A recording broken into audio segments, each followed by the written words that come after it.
Buenos días. Bueno, muchas gracias por asistir a este evento, presentación del libro del doctor Diego Alfredo Pérez Rivas, nuestro invitado del día de hoy, y nos va a presentar una obra que tiene un título bastante atractivo, a mí me gusta, Bárbaros de Ultramar y Usipotestas en obra de Francisco de Vitoria. En un momento nos dicen quién es Francisco de Vitoria, pero bueno, yo adelanto que es un sacerdote que se dedicó un poco a pensar los inicios de lo que hoy conocemos como derechos humanos antes de que existiera el concepto, antes de que se amalgamara este concepto de derechos humanos. Y bueno, tenemos un panel de discusión también con distinguidos académicos de nuestra universidad. Entonces nos acompaña el doctor José Jesús Soriano Flores. El doctor es abogado por esta casa de estudios y doctor en Derecho también por esta casa de estudios, miembro distinguido del Departamento de Derecho. Tenemos también a el doctor Abel Hernández Ulloa. Él es filósofo por la Universidad Nacional Autónoma de México, y doctor en Educación por la Universidad de Lancaster, Inglaterra.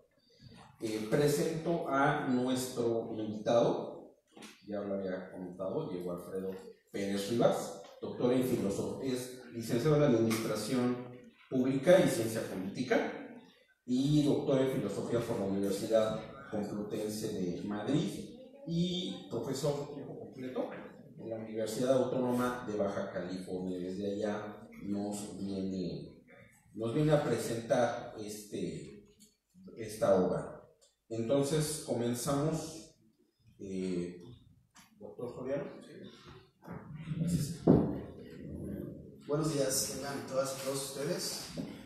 Los saludo con mucho gusto y además con un gran agradecimiento al doctor Fernando Díaz Pérez, amigo, compañero aquí en la división, por supuesto al doctor Edgar, que también nos hizo favor de invitarnos, y con especial gusto, por supuesto, también, con además el gusto de conocerlo después de haberlo leído, estando también con mucho aprecio al doctor Diego Alfredo Pérez Rivas, que es el autor del libro que hoy presentamos, igualmente al doctor Rubén Hernández, que nos hará ahora el favor de comentarlo. Compañeras y compañeros presentes, la evolución del derecho en México, y sobre todo pensando en la evolución del derecho indígena, pues ha atravesado por una historia pues muy accidentada y muy compleja. La obra, en ese orden de ideas de Francisco de Vitoria, que forma parte central del gran libro que hoy se presenta, pues sigue y seguirá siendo relevante desde la perspectiva jurídica, que es a la que nos dedicamos, y más particularmente para la comprensión de los derechos humanos. Sí, coincido absolutamente con el doctor Fernando Díaz cuando establece, sí, que Francisco de Vitoria se convierte en uno de esos pues intelectuales que van configurando un concepto de derechos que no se llamaban efectivamente, como él lo decía bien, derechos humanos, pero sí, yo creo que él se adelantó muchísimo a su época, y ahora en el libro que se presenta ustedes podrán encontrar un gran análisis de las aportaciones de Francisco de Vitoria en ese espacio que es al que me voy a dedicar brevemente. Después de la conquista en la Nueva España, pensando desde la perspectiva del derecho, hay una serie de normas jurídicas que subsisten en menor medida, normas indígenas, pero como todos sabemos, pues sobre todo está el derecho indiano, y después también hay expresiones jurídicas de la Nueva España, y algunas que se elaboraron particularmente, de España, y algunas particularmente para la Nueva España. Sin embargo, pues como también lo sabemos, pues el derecho indígena y particularmente los derechos de los pueblos y de las comunidades indígenas, pues no fue reconocido ni siquiera una vez terminado ese espacio histórico en la primera constitución del México independiente, antes de la de Cádiz, me refiero a la constitución de 1824, ni siquiera tampoco la de 1857, ni la del 17 propiamente hizo un reconocimiento expreso de derechos colectivos. Y esto viene a suceder, pues penosamente en términos históricos, en buena medida gracias a un levantamiento armado, el del ZLN, el 1 de enero del 94, que da lugar al reconocimiento constitucional por primera vez de derechos colectivos indígenas en el año 2001, particularmente en la reforma constitucional del 14 de agosto de 2001. Por eso, compañeros y compañeras, hablar de la fundamentación de los derechos humanos y particularmente de los derechos indígenas, por lo menos desde el punto de vista que nosotros estudiamos, me refiero ahora desde el espacio más bien normativo y jurídico, nos obliga a revisar, a leer, a releer y analizar la obra pues, de alguien tan significativo en este espacio de conocimiento como lo es Francisco de Vitoria. Su obra sigue y seguirá siendo relevante, no solamente por esa historia propiamente normativa, sino también entonces por un asunto que tiene que ver con la fundamentación y la efectividad de derechos humanos de personas, de pueblos y de comunidades pues, que siguen estando en una situación grave de vulnerabilidad. El libro que hoy presentamos, que tuve oportunidad de leer con calma desde hace varias semanas, representa un estudio con muy valiosas aportaciones históricas, filosóficas, de ciencia política, pero también jurídicas. Y es a estas últimas exclusivamente sobre todas las que me voy a referir de manera breve. Norberto Bobbio hace ya algunas décadas, en un primer lugar, menospreció la utilidad de fundamentar los derechos humanos en este tiempo y en este lugar. En principio, para Bobbio, ese no era un tema del que nos teníamos que ocupar, sino que ahora teníamos que inscribirnos, me estoy refiriendo sobre todo, pues, durante el siglo XX y la segunda mitad del mismo, nos teníamos que inscribir, pues, en apuntar nuestros esfuerzos en relación a la efectividad de los derechos. Sin embargo, Bobbio después volvió a repensar estas ideas y recordó y concluyó que la fundamentación de los derechos humanos, sí era muy importante retomarla, ¿no? Y tal es así que construyó una teoría intersubjetiva para fundamentar los derechos. Y, por supuesto, relacionó la idea de la fundamentación, es decir, de preguntarnos por qué tenemos derechos, cuáles son las razones esenciales, relacionar esa idea de fundamentación con la efectividad de los mismos. El libro que presentamos, a mí me quedó muy claro los aspectos que Francisco de Vitoria realiza de esa fundamentación en particular de derechos indígenas, pero no solamente de ese espacio de derechos, sino más aún de la recapitulación que hace de un concepto, yo diría, con mucha vigencia para la época en la que fue escrito, de lo que significan actualmente los derechos humanos. Francisco de Vitoria sostuvo que, primero, ¿sí?, que ahora podría parecer una afirmación ya con una aceptación unánime, pero que ha costado mucho decirla, estableció y sostuvo que las personas indígenas eran sujetos de derecho. Y en este sentido, el autor Pérez Rivas, del libro que hoy presentamos, nos recuerda las connotaciones de la noción de barbarie, ¿no?, que en buena medida son la partida o constituyen la partida en el entendimiento de la clasificación que siempre se ha hecho de las personas para atribuirles supuestamente algunas más derechos que a otros. La noción de barbarie, comenta el autor, ha servido históricamente en ciertas tradiciones de la filosofía política y jurídica occidental para excluir a grandes grupos de personas de los beneficios socioculturales de las civilizaciones hegemónicas. Por lo mismo, señala, lo cito textualmente, En la mayor parte de los casos, el bárbaro era visto como un ser incompleto e inválido, como un ente imperfecto, que jamás llegaba a ser lo que le correspondía, es decir, un ser humano o un ciudadano completo. De ese modo, algunas veces justificando la exclusión en la lengua, otras veces la raza, o en el sexo, o en la condición migratoria, entre otros argumentos más, se pretendía establecer los fundamentos del sistema jurídico, dejando fuera a los prejuicios o justificaciones, y en algunos casos consideró, eso sí, hace una serie de contrastes el autor del libro que presentamos, consideró, por ejemplo, como legítima la esclavitud y en otros como lícita la pena de muerte. Sí, el pensamiento de Vitoria, en el libro que estamos ahora comentando, sí, también establece algunos claros oscuros, digamos, que podríamos señalar después de los años respecto a su idea sobre los derechos. Pero esto es en particular significativo, ya que ambas eran permitidas, tanto la esclavitud como la pena de muerte, en el caso de los paganos, pero no en el caso de los cristianos. Sin embargo, a pesar de estos, podríamos decir, claros oscuros, y a pesar de que, como lo señala textualmente el autor, Francisco de Vitoria tampoco estuvo absolutamente libre de ciertos prejuicios culturales, llevó a cabo una importante labor en lo referente a la fundamentación de la humanidad y personalidad jurídica de los indígenas americanos. En sus lecturas señala el autor textualmente sobre los problemas de la guerra, de los indígenas, de la templanza, del gobierno civil, entre otras. Siempre manifestó su total convicción de que los europeos habían encontrado a seres humanos con plenas facultades mentales y con plenos derechos humanos del otro lado del mundo. Y esto es importante recordarlo porque sigue teniendo una vigencia absoluta. Cuando pensamos en cuáles son esos principales obstáculos al día de hoy vigentes respecto a la falta de efectividad de los derechos, particularmente de pueblos y de personas indígenas, pues sigue estando, por supuesto, el concepto de discriminación muy presentes. A los indios les llamaron así, lo recordamos claramente, porque pensaron los peninsulares que llevaban a las indias. Y el concepto indio, entonces, nació con una muy fuerte carga discriminatoria, de la cual no se despoja al día de hoy.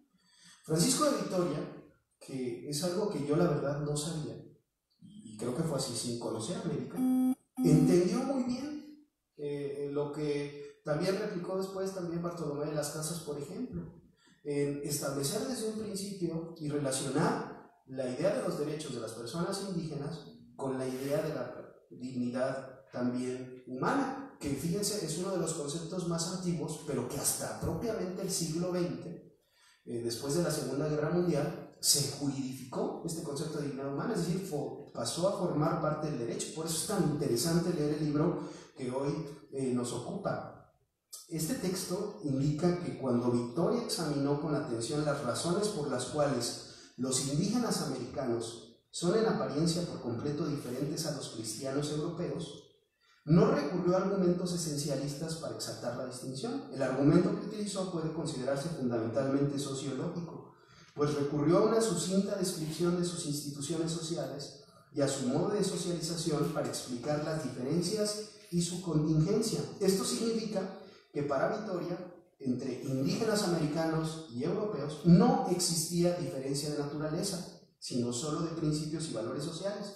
Esto es una diferencia cultural. Fíjense qué claro lo tenía Vitoria, y la verdad es que ahí agradecemos mucho al autor del libro la traducción contemporánea que hace del pensamiento de Vitoria. A mí me quedó más clara que nunca con ese análisis tan interesante que hace el autor del libro que hoy se presenta. Y aquí está en muy buena medida también, fíjense desde cuándo, la fundamentación de lo que nosotros en el derecho denominamos pluralismo jurídico. Vitoria es por eso también un pensador universal. Lo que tanto trabajo nos ha costado entender en el derecho y en la materialización de las normas respecto a la coexistencia de diversos sistemas jurídicos dentro de uno mismo, como el sistema jurídico mexicano, es decir, del reconocimiento no de usos y costumbres, sino de derecho indígena, derecho consuetudinario indígena.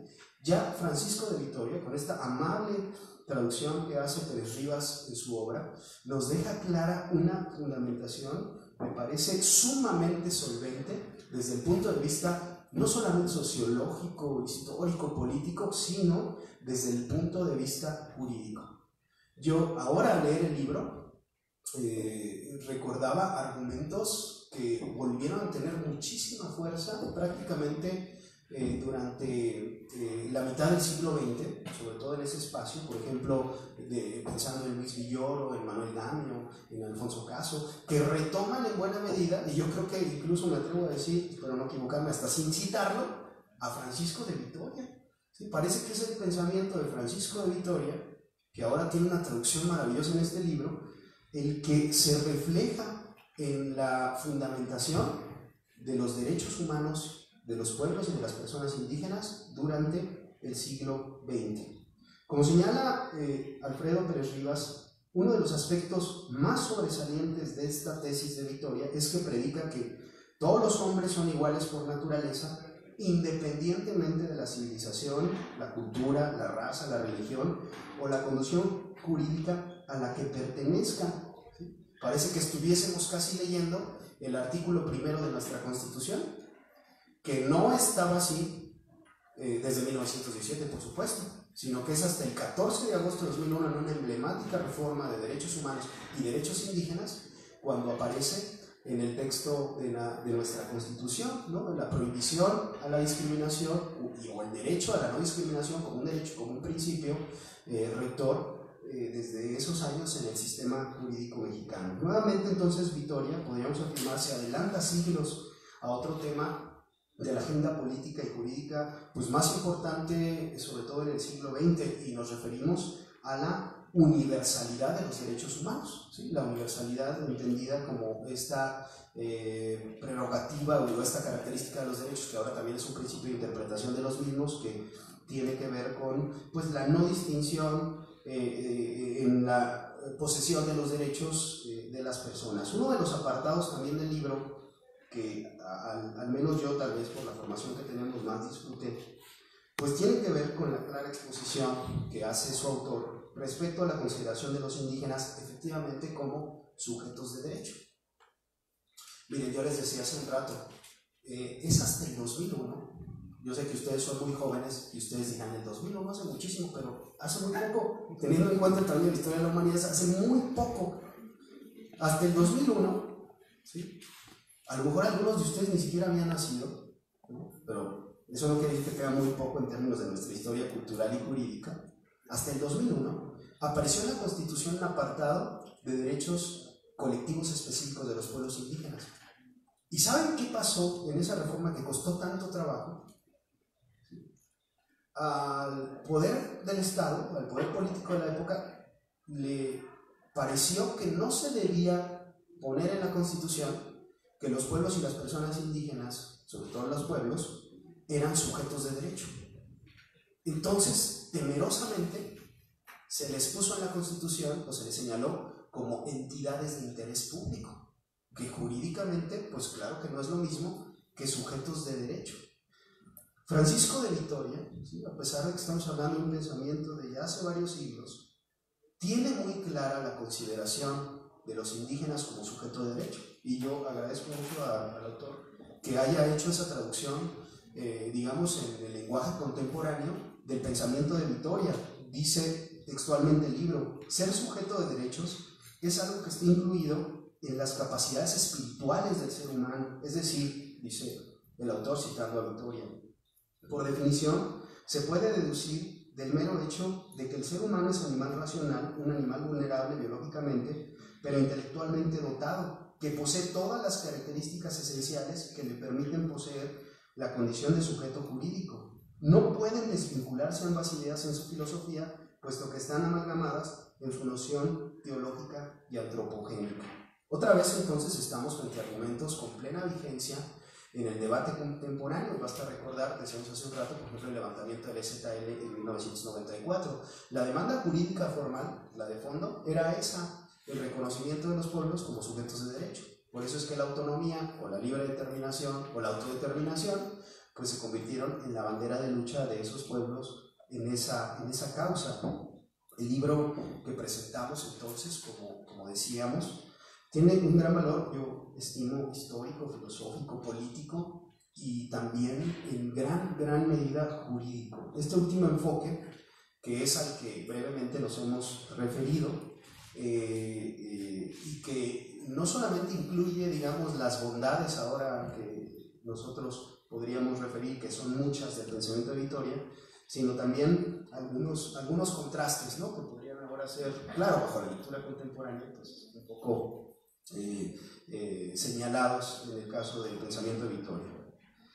Como lo escribe el autor del libro, Francisco de Vitoria forjó una concepción de la especie humana que le permitía concebir a los bárbaros de ultramar como seres humanos con capacidad de raciocinio y con plenos derechos, ¿no? Ahorita me gustó mucho el título del libro, ¿no? Ahí está la razón, compañeras y compañeros. Para ustedes que no lo han leído, estoy seguro que todos lo van a leer. Bárbaros de ultramar, ius y potestas en la obra de Francisco de Vitoria. Ustedes ahora ya saben, pues, quiénes son esos bárbaros de ultramar, esos seres humanos que para Francisco de Vitoria, desde el primer momento, tenían que haber sido considerados como sujetos de derecho, con todo lo que ello significa.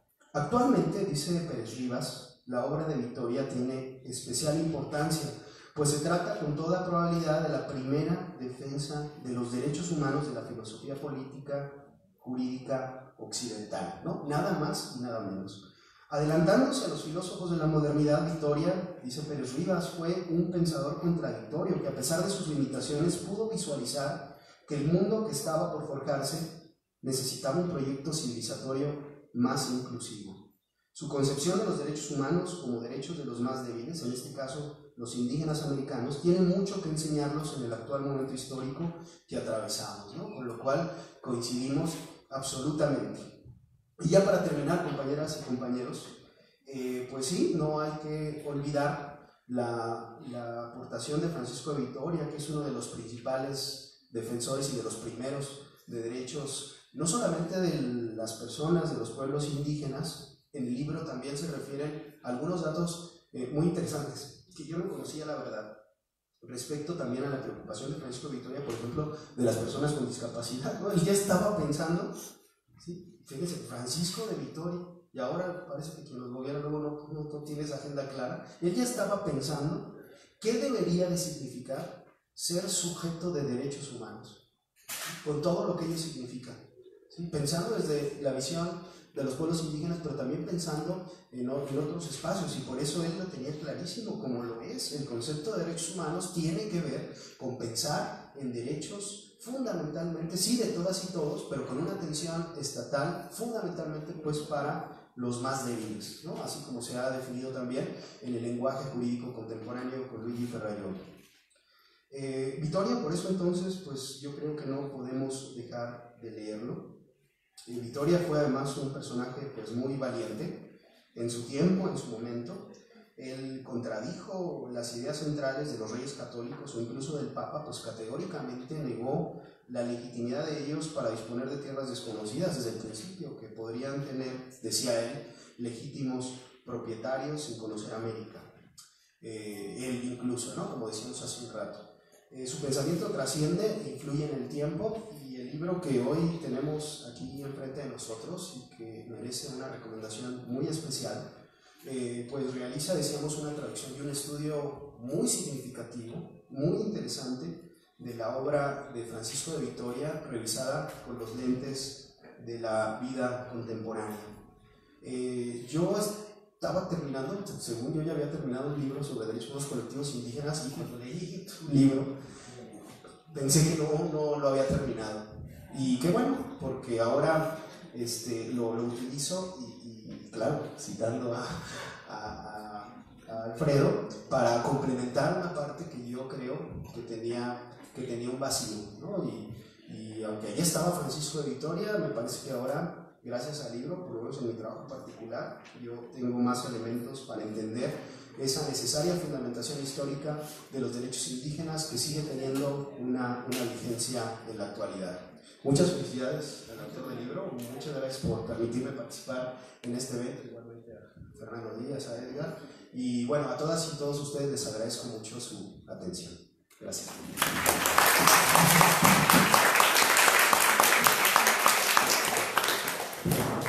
Muchas gracias, doctor Soriano. Entonces estamos frente a una obra de un personaje sumamente singular. Quisiera acotar un poquito históricamente al personaje, porque cuando nosotros aprendemos un poco de historia después de la conquista, aparecen por ahí los frailes que vinieron a evangelizar, y entonces está Sahagún, Otolinía, Las Casas, Torquemada, y todos aprendieron, muchos de ellos inclusive aprendieron las lenguas, el ñañú, el náhuatl, el purépecha, para poder comunicar y llevar a cabo esta labor de evangelización. Pero ellos estuvieron aquí, ellos vieron a los pueblos, ellos vieron cómo vivían y ellos se enfrentaron a los encomenderos. Por eso es que muchos de ellos, Torquemada y Las Casas, son viajeros frecuentes entre América y España con la defensa de los indios que vieron, que sintieron su dolor, que se apiadaron de ellos. Y esto, bueno, los vuelve relevantes históricamente. Esto mismo hizo Francisco de Vitoria, pero sin conocerlos, sin pisar América, sin ver cómo vivían. De ahí la singularidad del pensamiento y la extraordinaria labor intelectual que lleva, y como ya dijo el doctor Soriano, hasta ahora, hasta este momento, podemos considerar que tiene un gran impacto. Y por eso yo no entendía, la verdad, me gustaba el título, pero no lo entendía hasta ahora, porque él nunca vino a América. Entonces él está hablando sobre otros que no ve, sobre otros que no conoce, bueno, aparentemente no conoce, pero habla desde la esencia del ser humano, desde ese pensamiento esencialista. De ahí está hablando. Entonces son tan humanos como nosotros, solamente diferentes en cuanto a forma de vida, pero tan humanos como nosotros.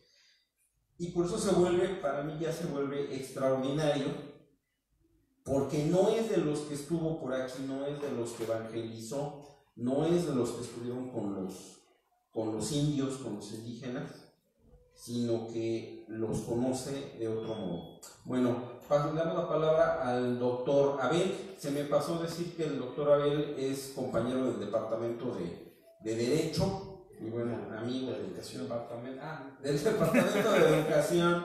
Es que ya pueden invitar. Está invitado al Departamento de Derecho también. Gracias. Muchas gracias. Bueno, pues muchas gracias, Fernando, al doctor Soriano, por una excelente presentación, muy buena, porque yo voy a hablar más filosóficamente, así que bueno que fue desde el derecho su presentación.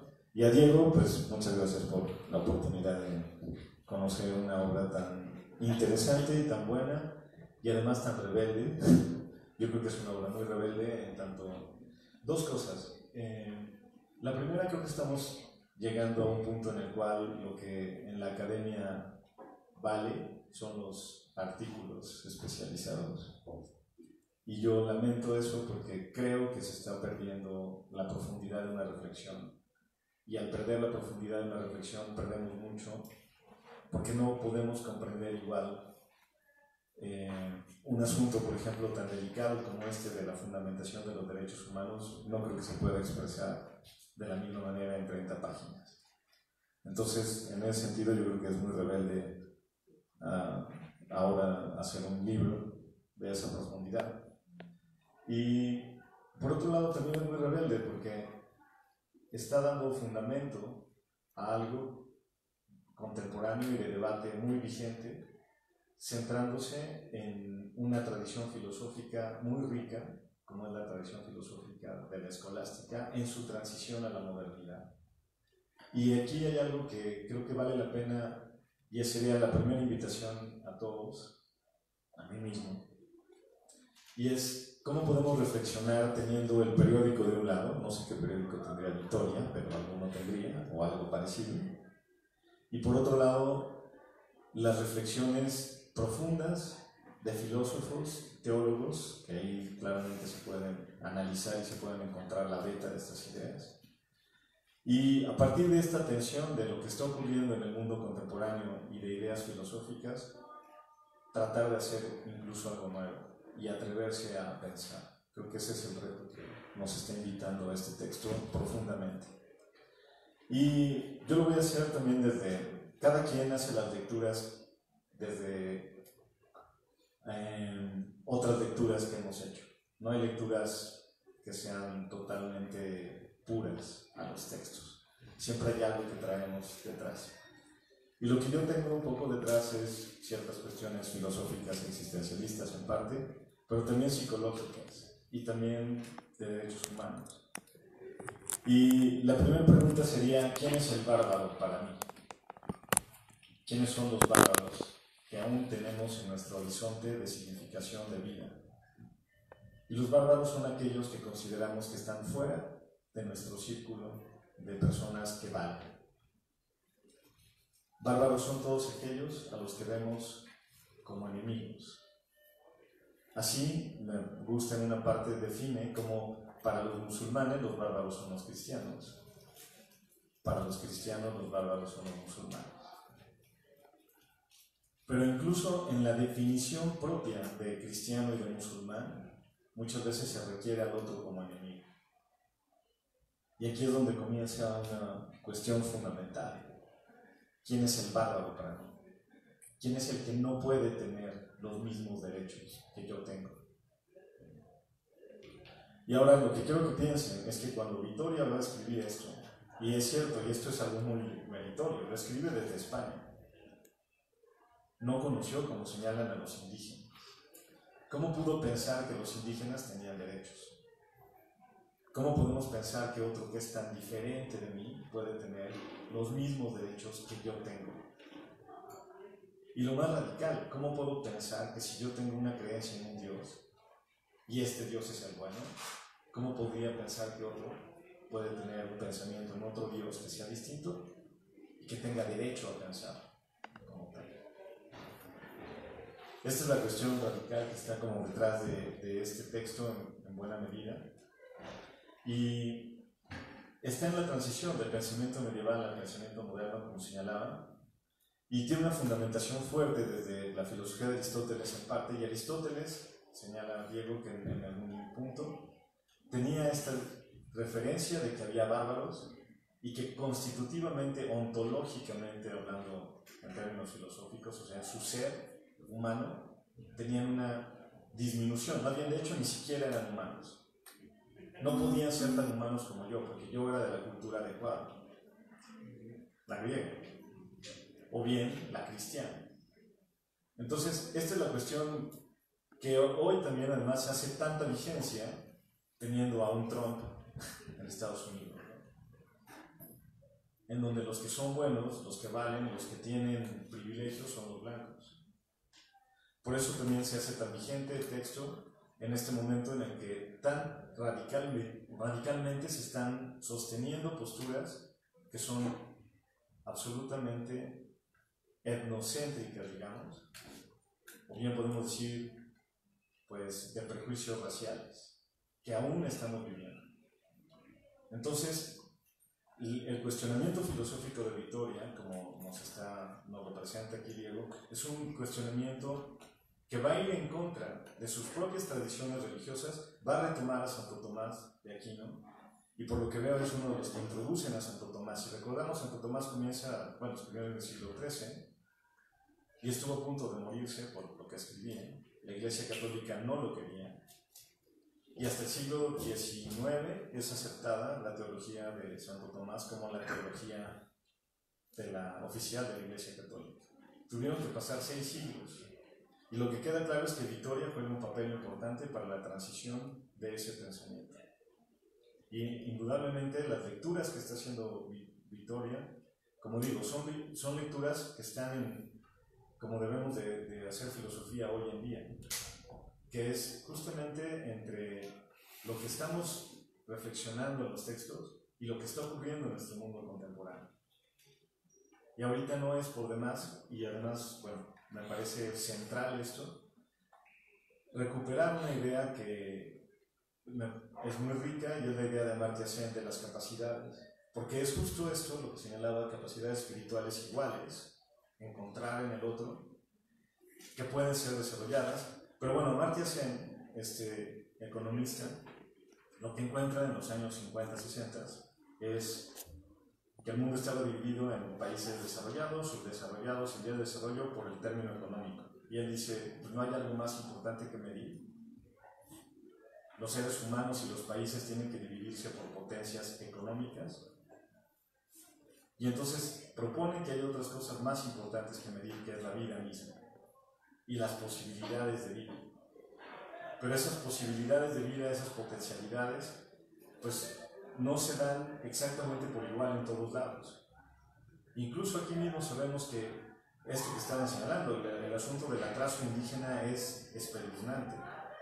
Si leemos la declaración de la Selva Lacandona de justamente el levantamiento zapatista y lo que pedían, lo que se pide, pues son cuestiones fundamentales que aquí estamos viviendo de un gran atraso de justicia y de derechos humanos para los indígenas contemporáneos. Y no tenemos que ir tan lejos. O sea, aquí afuera vemos a los que vienen de fuera cómo son discriminados por nosotros mismos.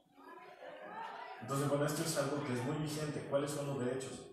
Y algo que me encanta encontrar aquí es que Vitoria encuentra algo central, a partir de lo cual va a justificar posteriormente la racionalidad de la constitución de las sociedades modernas. Y eso es algo que deberíamos reconocer frente a nosotros y frente a todos, y es la debilidad.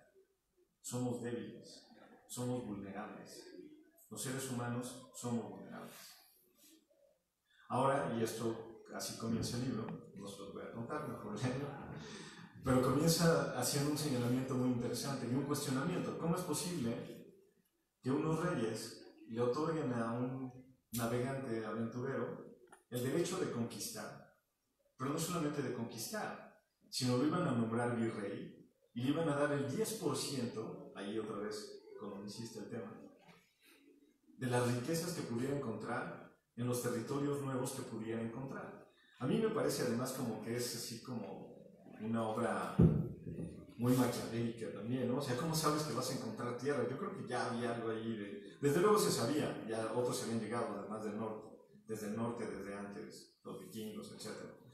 Entonces, los chinos, pero por el otro lado, ¿no? Entonces, de todas formas, había algunas cosas, probablemente tenían idea y reparten, pero no solo eso, le piden al Papa o consiguen la autorización para que puedan conquistar. Y es ahí donde Vitoria dice, oye, pero espérate tantito, ¿quién te da la potestad a ti para que vayas y conquistes a personas que pueden tener toda la dignidad de vivir como viven y de estar organizados como están organizados? ¿Por qué yo voy a tener mayores derechos que ellos? Y aquí viene el cuestionamiento de dónde vienen las leyes que tenemos como leyes. Y esa es una parte central. O sea, si no nos mueve a cuestionarnos cuál es la legitimidad de una ley, que la ley esté, pues creo que tenemos ciertos problemas. Hay que preguntarnos por qué las leyes tienen la legitimidad que tienen. Y este es un problema filosófico central.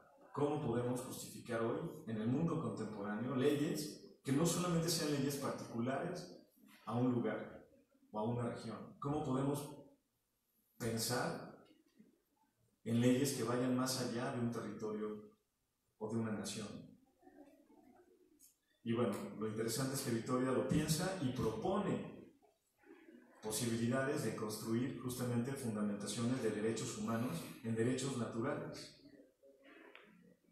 Y aquí también es, en cierto sentido, hay un autor contemporáneo, bueno, no tanto, pero tampoco hace tanto, que murió Erich Fromm, que propone encontrar una naturaleza humana, y una naturaleza humana que nos haga sensibles a la naturaleza humana de todos los seres humanos en el mundo, más allá de los relativismos sociológicos.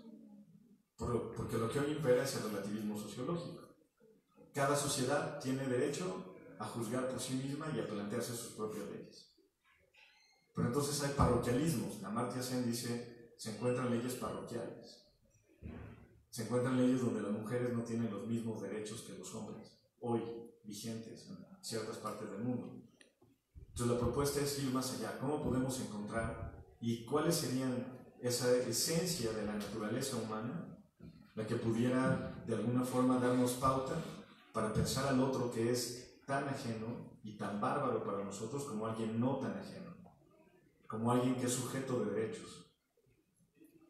Y en este sentido, me parece que hay una parte donde incluso encontré una referencia prekantiana de Kant en cuanto a la parte de la libertad y la razón, donde Vittoria presenta que es posible encontrar en los seres humanos una capacidad volitiva, una capacidad de voluntad y una capacidad de articular su libertad a partir de su razón, en cierto sentido. Y aquí es donde la psicología contemporánea también ha propuesto, en cierto sentido, que el desarrollo cognitivo, por ejemplo, es algo que ocurre como el desarrollo físico. Todas las personas son capaces de entender en el mundo complejas fórmulas matemáticas o de física, porque creemos que todos los seres humanos tienen capacidad de desarrollo cognitivo. Y también de manera contemporánea se han hecho estudios de desarrollo moral y todos se ha llegado a entender cómo en distintas culturas, con distintas perspectivas, hay una cierto desarrollo de principios morales como la solidaridad o la dignidad que van más allá de una cultura específica. Y aquí Vittoria es una persona que indudablemente está hablando también, apelando a esta naturaleza y a esta justicia y a este sentido humano de poder ser solidario. Y eso es algo que verdaderamente es digno de reconsiderarse, de entenderse y de valorarse en este texto, en donde se puede ver además que Vittoria abrevó grandemente de filósofos como Aristóteles y Santo Tomás, indudablemente, pero tuvo la capacidad, tuvo la sagacidad y la visión de poderse poner en el lugar del otro, aunque el otro estuviera tan lejos y no hubiera tenido quizá nunca la posibilidad de verlos directamente. Esa empatía es algo que hoy creo que necesitamos desde nuestras aulas académicas también. Y esta situación de entender cómo la sociedad civil tiene justificación, así lo plantea también, sobre todo por el reconocimiento de permitir la libertad de las personas que son más vulnerables. Y sí, podemos recordar que la Carta Magna del siglo XI, me parece, en Inglaterra, sí. El 11 o el 13, no estoy seguro. 12. Es el primer antecedente de derechos humanos que tenemos. Y en él lo que se quería justamente era que no fuera el rey arbitrariamente el que matara a los nobles, que mataran a los otros que no eran nobles, pero los nobles dicen, oigan, le llevan la cartita, ¿no? Y le dicen, como carta a Santa Claus, ¿podría, por favor, antes de matar al siguiente noble, por lo menos convocar una junta de nobles y tratar entre todos el tema para ver si sí le toca o no le toca? Como la magia, sí, quizá, ¿no? Vamos poniéndonos de acuerdo y si le toca, bueno, pero ya por lo menos nos pusimos de acuerdo unos cuantos. No es arbitrario o no es tan arbitrario. Al fin y al cabo, pues nosotros somos nobles, hay que tratar de defender a los nobles. Esta noción de empatía por el que es semejante a mí. Los otros eran bárbaros, quizá también para ellos, los que no eran nobles. Pero bueno, esta primera visión de vamos a protegernos del poder autoritario de alguien. Y entonces llegar y solicitar esto formalmente y logran que el rey firme la carta. De todas maneras no va a servir, va a seguir matando nobles, pero al menos tenían idea de que a lo mejor se podían proteger. Y tuvieron que pasar 4 siglos más o 5 para que comenzara a ser vigente. Yo creo que lo que me parece muy relevante de este texto es que nos permite percibir todo el trabajo filosófico que hay detrás de estas ideas y al mismo tiempo toda la conciencia social que hay por otros que son vulnerables más allá. Y estas dos situaciones creo que nos pueden ayudar a construir hoy, aquí también y ahora, desde fundamentos filosóficos que podemos tener y desde la condición que estamos percibiendo de cómo hay injusticia para los vulnerables en el mundo, todos los migrantes que hoy están sufriendo, por ejemplo, y no solamente migrantes afuera, sino aquí mismo, en nuestro territorio. O sea, no solamente son los migrantes en Estados Unidos, son los migrantes aquí en nuestro país, los migrantes en otra parte. Esos bárbaros que no queremos aceptar porque no tienen la misma dignidad que nosotros tenemos. Es ahí donde este texto nos está invitando y nos está apelando fundamentalmente a reconstruir nuestra manera de entendernos, nuestra manera de entender al otro. Y creo que puedo dejar aquí esta reflexión, invitándolos a que reflexionen junto con Diego en este texto y que podamos reencontrar y redescubrir que los derechos humanos tienen fundamentos más allá de lo que no son simplemente las leyes las que están ahí, hay ideas filosóficas importantes que tenemos que comprender para podernos comprender a nosotros mismos. ¿Cuál es hoy nuestra noción de libertad? ¿Cuál es hoy nuestra noción de racionalidad y de decisión que tenemos? ¿Qué tan vulnerables nos sabemos para poder entender la racionalidad de una sociedad civil? ¿Cómo podemos justificar nuestra acción política pensando en la debilidad del otro y en el poder, ¿no? Por eso también derecho y poder, me parece excelente el subtítulo. ¿Qué es lo que está detrás de todo esto? Y bueno, pues nuevamente muchas gracias, Diego, por la oportunidad y pues muchas felicidades. Enhorabuena.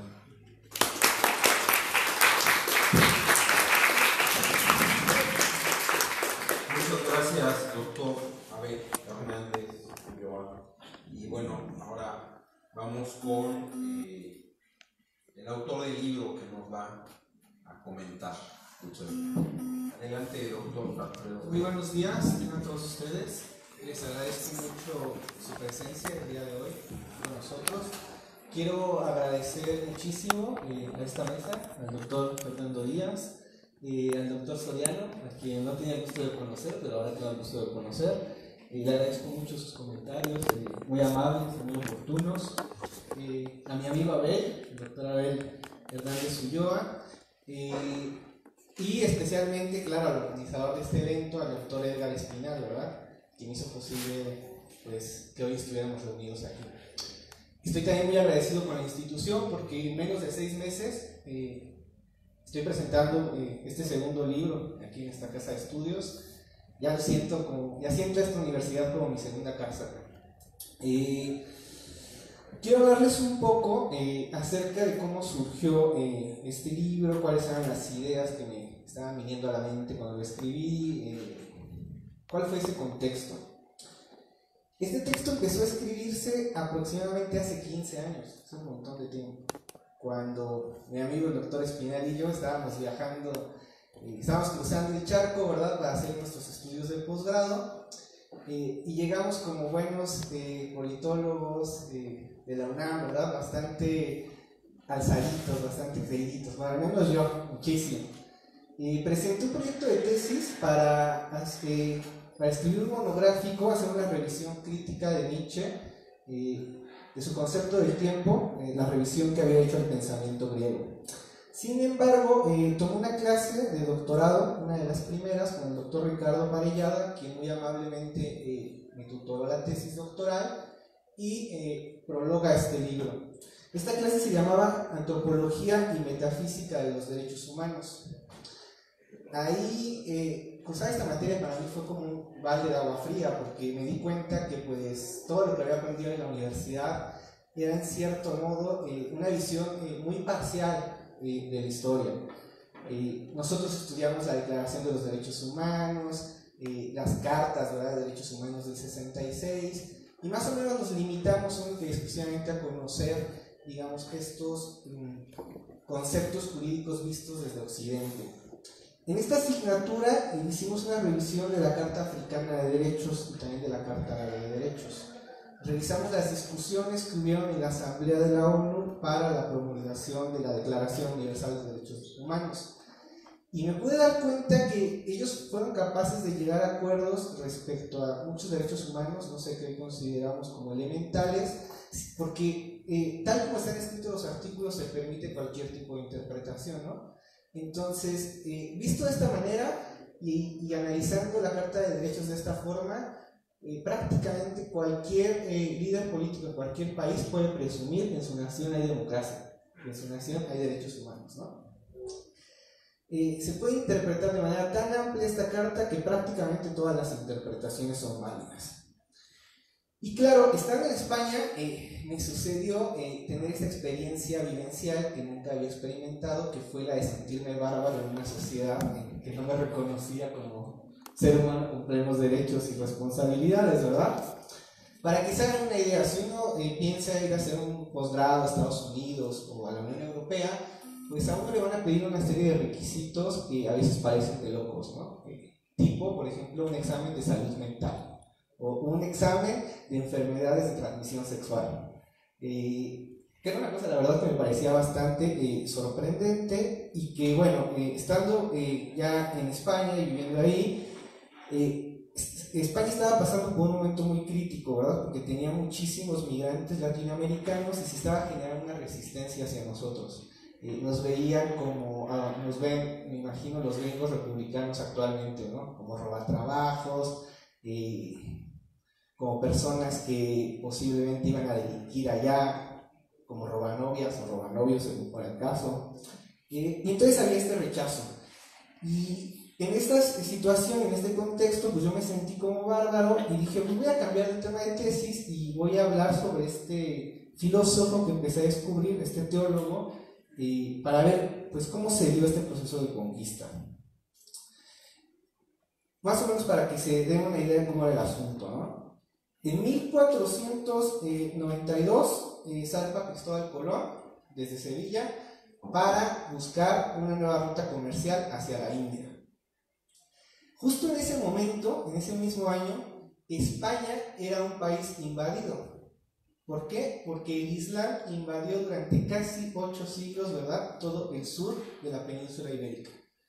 Entonces, en ese mismo año expulsan al último califa de Granada. Y efectivamente, cuando Abel comenta que las capitulaciones de Santa Fe, escritas en 1492, en la que los reyes le dicen a Cristóbal Colón, te vamos a financiar el viaje, pero si encuentras nuevos territorios que conquistar, ¿verdad?, pues a nosotros nos toca el 90% y a ti, pues, el 10%. Había plan con maña, ¿verdad? Era obvio que aunque los textos religiosos dijeran que la tierra era plana y que había un punto en el que se acababa la tierra y había dragones y animales fantásticos, pues los italianos, ¿verdad?, que habían sido promotores del Renacimiento, sabían muy bien que la tierra era esférica y que del otro lado del globo posiblemente se podían encontrar otras tierras y otras civilizaciones. Cristóbal Colón es genovés, ¿verdad?, es italiano, no es español. Después de eso, en 1493, el Papa Alejandro VI, Rodrigo Borgia, famoso por sus orgías en el Vaticano, ¿verdad?, y por su despilfarro económico, emite un documento jurídico que se llama Bula Papal, en el que decide, como emperador del mundo y como representante de Cristo en la tierra, que podía entregarle las tierras recién descubiertas nada más y nada menos que a 2 imperios católicos, ¿verdad? Por un lado España y por otro lado Portugal.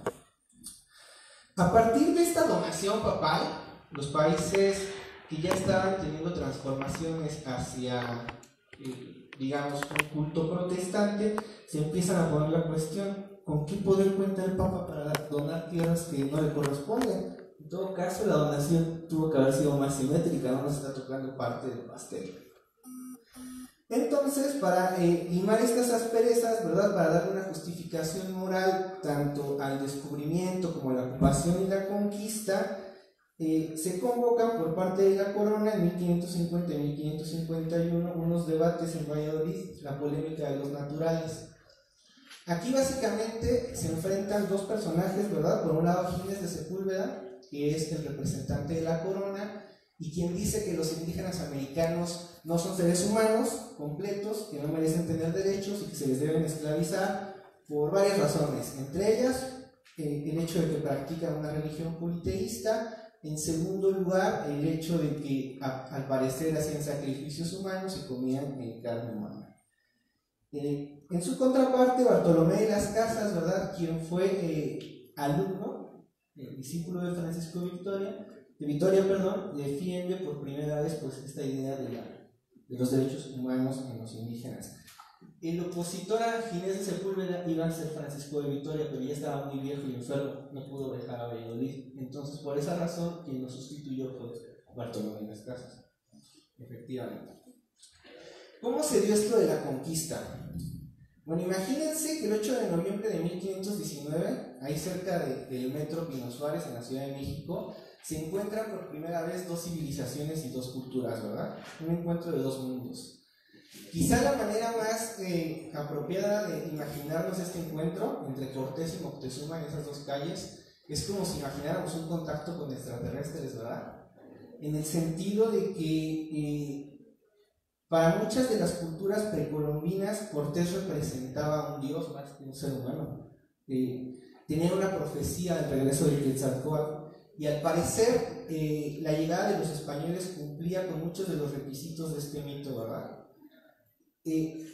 Sería un error pensar que los españoles conquistaron las tierras americanas por sí solos. O sea, en realidad no eran más que 200 españoles, ¿verdad?, los que conquistaban las tierras americanas haciendo alianzas con todos aquellos pueblos que habían sido conquistados por los aztecas.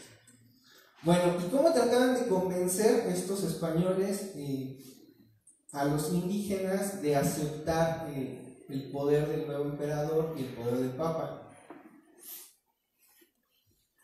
Les leía un documento que se llama requerimiento, ¿no?, que básicamente era un documento escrito en español, en castellano, en el que decía: indígena americano, tienes que aceptar que Jesucristo es nuestro Redentor y nuestro Salvador, y que el Papa es el Señor del mundo y que su representante en la tierra son los emperadores católicos. ¿Aceptas o no aceptas?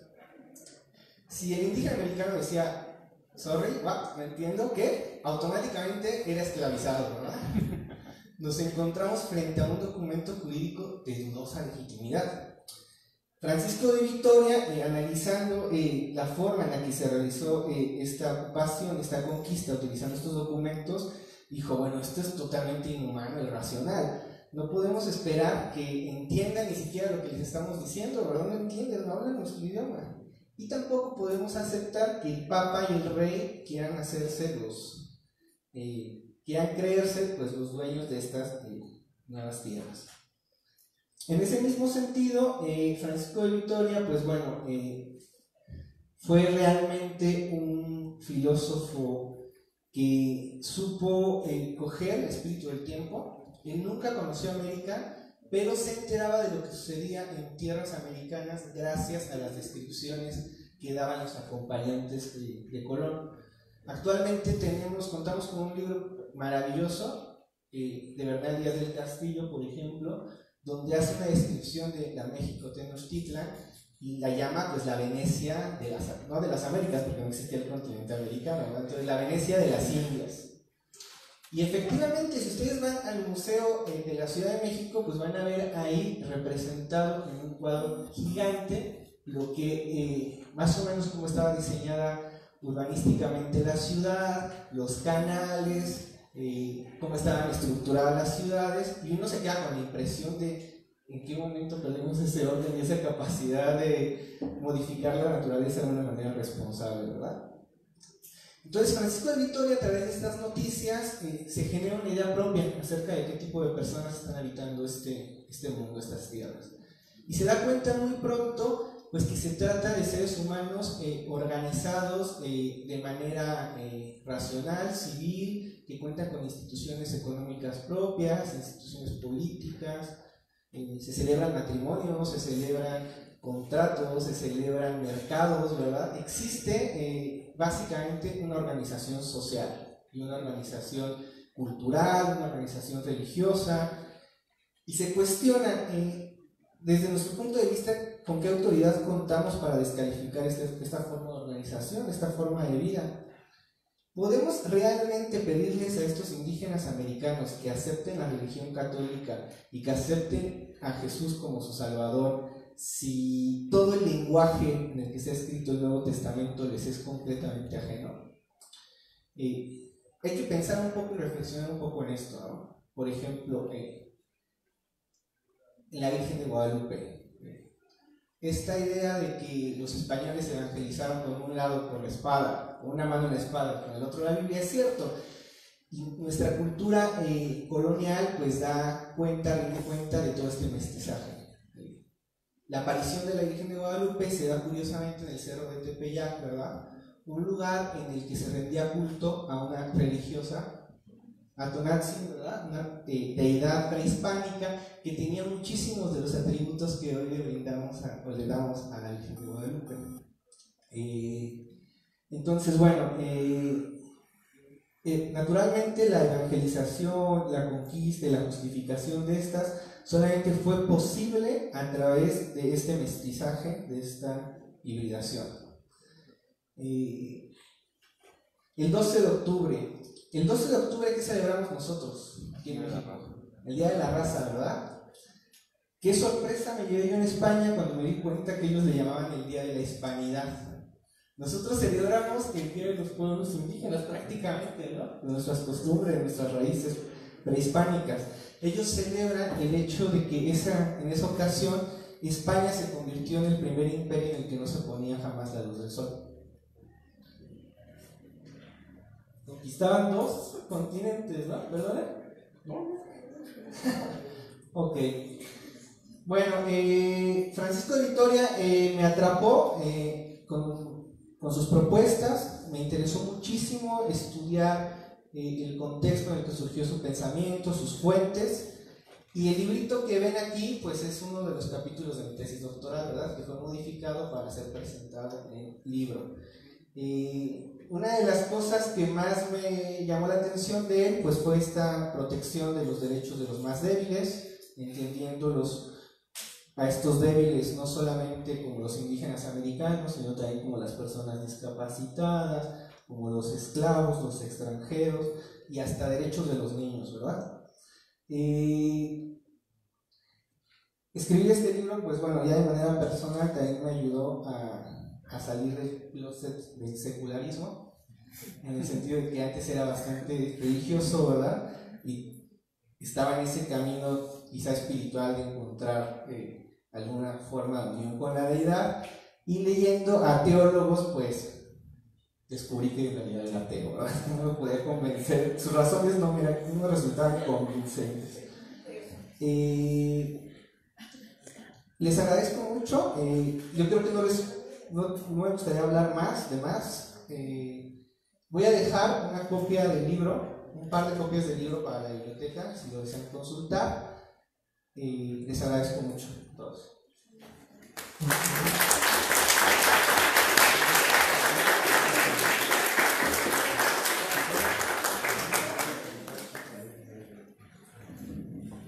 Bien, muchas gracias, doctor Alfredo Pérez Rivas, por sus comentarios a su obra. No me imagino el cambio de la tesis doctoral, si esto es un capítulo, está muy interesante y bueno, estaremos esperando los siguientes capítulos. Abrimos un espacio de preguntas. Quien quiera comentar algo. Doctor Mar. Bueno, agradecerles a todos los miembros de la mesa, al doctor Soriano, al doctor Díaz, evidentemente al doctor Diego Alfredo Pérez Rivas, por aceptar la invitación, al doctor amigo y colega Abel, por estar hoy presentes y evidentemente por los comentarios vertidos hacia la obra. Me parece muy pertinente la presentación de la misma, porque justamente no hace más de un año nuestro propio ejecutivo levantaba una polémica con la corona española, ¿no? Acerca de si los españoles tenían que pedir disculpas o no, y salió una serie de expertos de historia y antropólogos acerca de que pues, no era válida la disculpa, ¿no? Porque habían pasado muchísimos años, ¿no? Sin embargo, a mí me pareció bastante curioso, independientemente de la parte mediática, porque no solamente en México, sino también en Europa, a muchos de los países y miembros del continente latinoamericano se nos sigue viendo como menos, ¿no? Esa es la realidad. Entiendo muy bien el contexto en el que escribe la obra el autor, porque justamente Transparencia Internacional, así como muchas organizaciones internacionales, han dicho que vivimos en la época más violenta y que se ha dado a nivel mundial en toda la historia de la humanidad, con el número más alto de muertes, pero también con el número más alto de violaciones a derechos humanos, ¿no? Entonces me parece un tema sumamente pertinente. Y México no es ajeno a ello, ¿no? Me parece que el tema de las migraciones que se dan de Centroamérica a México, pues nos demuestra una vez más que México todavía tiene serios problemas con este tema, ¿no? No solamente al interior, es decir, entre nosotros, sino también afuera, ¿no? Y también nos recuerda una vez más acerca de quién es más y quién es menos, ¿no? Quién es el bárbaro y quién es el no bárbaro. Justamente en algún momento lo platicaba con Andrea acerca de este comentario que hizo de la Cortina en su momento, ¿no? De aporofobia, que justamente la acuña la Real Academia Española, ¿no? Yo recuerdo una de las primeras veces que sacó el tema, di una charla en Salamanca, donde yo estuve presente, y dijo el tema de aporofobia, ¿no? Es la fobia por los pobres, ¿no? Al final, quien tiene dinero, pues es bienvenido, ¿no? Pero pues, generalmente, como nadie tiene dinero, que es nuestro caso, y el caso de muchos de las personas en México, pues tenemos una fobia hacia eso, ¿no? Entonces, la fobia a lo que es distinto, ¿no? Y lo que es distinto, pues es bárbaro, ¿no? Yo soy el civilizado, ¿no? Y justamente cuando vemos estos videos que se vuelven trending topic del comportamiento de muchos de los mexicanos, pues vemos esta discriminación, ¿no? Tajante, eres un indio, eres un trabajador, ¿no? Entonces, siempre está el que se cree superior al otro, ¿no? Y justamente, pues es lo que pasó hasta hace unos días, pues, por ejemplo, también con el guitarrista de Caifanes, ¿no? El baterista, ¿no? Que lo golpearon hace un par de meses, ¿no? Que terminó en el hospital, ¿no? Le dio una paliza, ¿no? Entonces, pues vemos todavía eso, ¿no? Entonces, me parece muy adecuado la obra, me parece sumamente pertinente, y justamente como lo señalaba Abel, ¿no?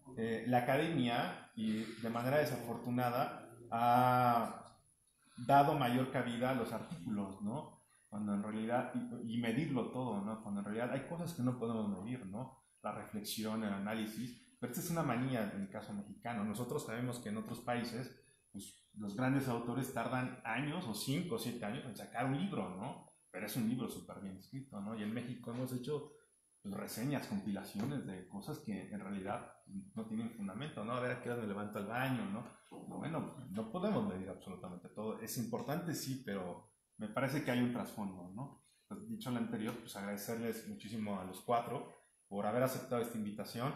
Claro, la invitación sigue después de la presentación, como ustedes saben. Y bueno, pues les agradezco mucho. Gracias. Gracias.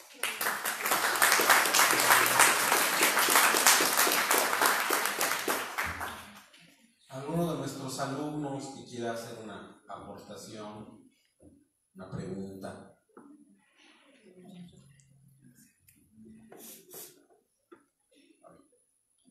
Manuel, por favor. ¿En qué documentos o en qué trabajos u obras se vieron reflejados el pensamiento de Francisco de Victoria? Por ejemplo, en Cartas Magnas, por así decirlo. ¿Cuáles fueron los antecedentes más cercanos a estos pensamientos? Claro, es una pregunta muy interesante.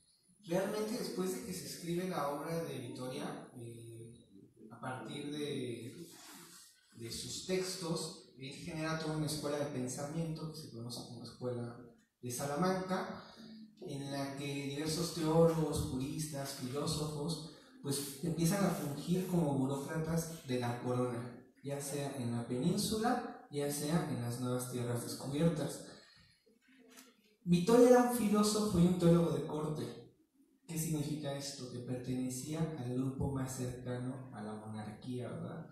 Entonces, los reyes le escuchaban, los reyes tomaban en cuenta sus consejos. Gracias a sus escritos, a sus relecciones, que llegaron a muchísima gente, debe usted imaginar que estas exposiciones se daban en salones donde cabían 1000 personas, ¿verdad? Y se llenaban con este orador.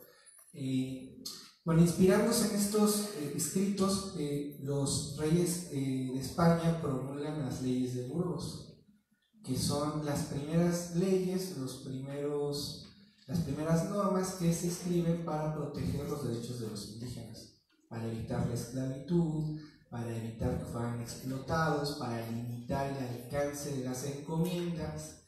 Solo que, claro, aquí hay un pero, y es algo que quizá posiblemente todavía arrastremos desde el periodo de la colonia.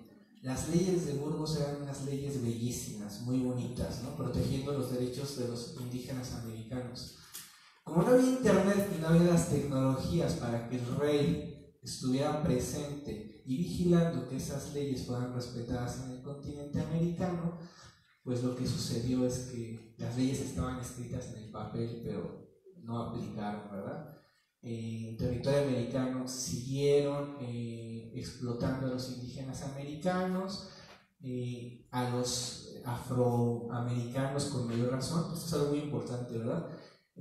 Bartolomé de las Casas no creía que los indígenas americanos fueran esclavos, pero decía, esclavizar negros, eso está bien. Francisco de Vitoria no creía ni en la esclavitud de la gente de raza negra ni en la esclavitud de los indígenas americanos. Posteriormente, bueno, se le considera también a Francisco de Vitoria como uno de los teóricos o filósofos, ¿verdad?, que inspiran estas famosas leyes de Cádiz, la Constitución de Cádiz. Y básicamente después de ese periodo, pues todo su pensamiento se olvida. El único pensador que lo recupera es un holandés que se llama Hugo Grocio, ¿verdad?, y a quien se le conoce actualmente como el padre, pues, del derecho internacional público moderno. No sé si con esto responde. Muchas gracias y bueno, con esto damos por terminado este evento. Gracias.